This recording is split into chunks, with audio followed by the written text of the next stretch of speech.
আমাদের নতুন জেনারেশনের বাচ্চাদের জন্য ভাবার মতো কি মানুষ আছে? আমরা দেখি আমাদের অভিভাবকরা আমাদের বাচ্চাদেরকে নিয়ে ভাবার সময় নেই। তাদের অফিস ব্যস্ততা, স্মার্টফোন ব্যবহার করা, সোশ্যাল মিডিয়া, ফেসবুক, ইউটিউবিং করা। আমাদের যারা প্রতিনিধি আছে, ধরেন মেম্বার, চেয়ারম্যান, ইউনিয়ন পর্যায়ে, জেলা পর্যায়ে অথবা সরকারি বিভিন্ন ধরনের উপরস্থ এমপি, মন্ত্রী এবং প্রাইম মিনিস্টার থেকে শুরু করে কারো ভাবার সময় নেই আমাদের নতুন প্রজন্ম নিয়ে। তাই আমরা দেখতে পাচ্ছি আমাদের অতীত যেমন, ভবিষ্যৎ আরো খারাপের দিকে যাচ্ছে। আমাদের নেই খেলার মাঠ, আমাদের নেই ভালো স্কুল, আমাদের নেই ভালো শিক্ষক, আমাদের নেই কোনো শিক্ষা ব্যবস্থার সঠিক সিলেবাস, নেই আমাদের শিক্ষা প্রতিষ্ঠানের সুন্দর পরিবেশ।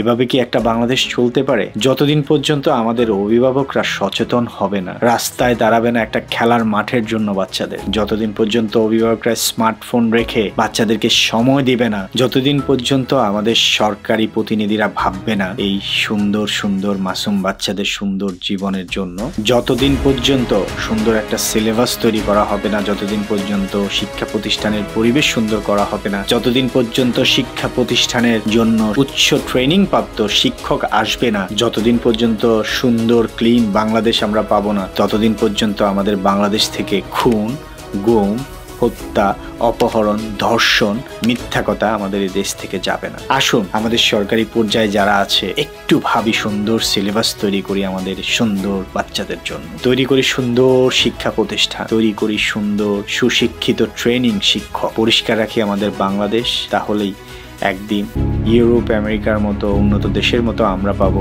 সুন্দর একটি বাংলাদেশ।